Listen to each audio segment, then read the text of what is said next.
Exam முடிஞ்சிருச்சு, நீ வழக்கம் போல் எப்போ போல் நம்ம புக்கில் எடுத்து போட்டு நாம் வந்து அடுத்த வருஷம் நோட்டிஃபிகேஷன் வரும்போது படிச்சுக்கலாம். ஏன்னா குரூப் 2 கஷ்டம், குரூப் 1 கஷ்டம், குரூப் 1 வரும்போது படிச்சுக்கலாம் அப்படின்னு நினைக்கிறது மிகப்பெரிய தப்பு. மீண்டும் முதலேருந்து ஆரம்பிங்க.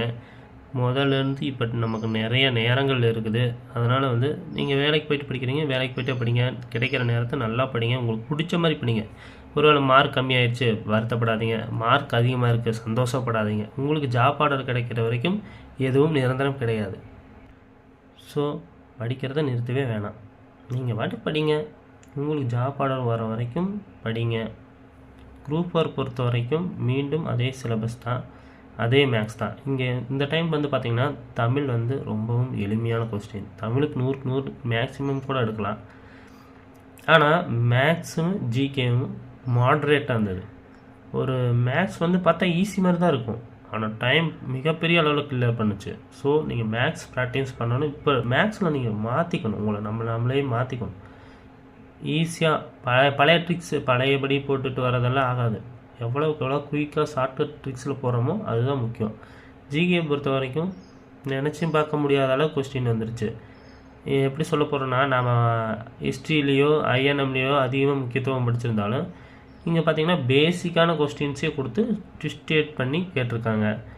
அப்புறம் சயின்ஸ் வழக்கம் போல் இம்பார்ட்டன்ஸ் கொடுத்து கேட்டிருக்காங்க. ஸோ இந்த கொஸ்டின் பொறுத்த வரைக்கும் டஃப் இல்லையான்னு கேட்டால் தமிழை பொறுத்த வரைக்கும் ரொம்ப எளிமை தான். ஆனால் ஜிகே பொறுத்தவரைக்கும் ஜிகே அண்ட் மேக்ஸ் வந்து ஒரு டஃபஸ்ட் தான் சொல்லலாம். கரண்ட் அஃபேர்ஸ் பார்த்தீங்கன்னா உங்களுக்கு ஒரு வருஷம் கரண்ட் அஃபேர்ஸ் எல்லாம் எதுவுமே கேட்கல.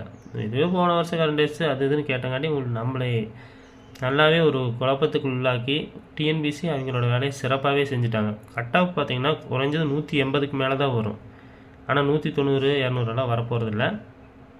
அதே மாதிரி வந்து 165 அந்த ரேஞ்சில் மார்க் உங்களுக்கு இருக்குதுனாவே உங்களுக்கு போஸ்டிங் கிட்டத்தட்ட ரெடி ஆயிடுச்சுன்னு அர்த்தம். ஸோ நீங்கள் பயப்படாதீங்க. 165க்கு மேலே இருக்கிறவங்களுக்கு வாய்ப்புகள் அதிகமாக தான் இருக்குது. நீங்கள் மார்க் கம்மியாக இருக்குன்னா தயவு செஞ்சு படிக்கிறத நிறுத்தாதீங்க. மார்க் அதிகமாக இருந்தாலும் படிக்கிறத நிறுத்தாதீங்க. திரும்ப படிங்க. எந்த அளவுக்கு உங்கள்கிட்ட தேடுதலும் உழைப்பும் இருக்குதோ அதில் தான் நீங்கள் ஜெயிக்க முடியும். ஜாப் ஆர்டர் கிடைக்கிற வரைக்கும் படிங்க. ஜாப் போய் உட்காந்து சம்பளம் வாங்கணும், அப்போ தான் அதுக்கு வந்து கன்ஃபார்ம்டு. ஸோ படிப்பதை நிறுத்தாதீங்க.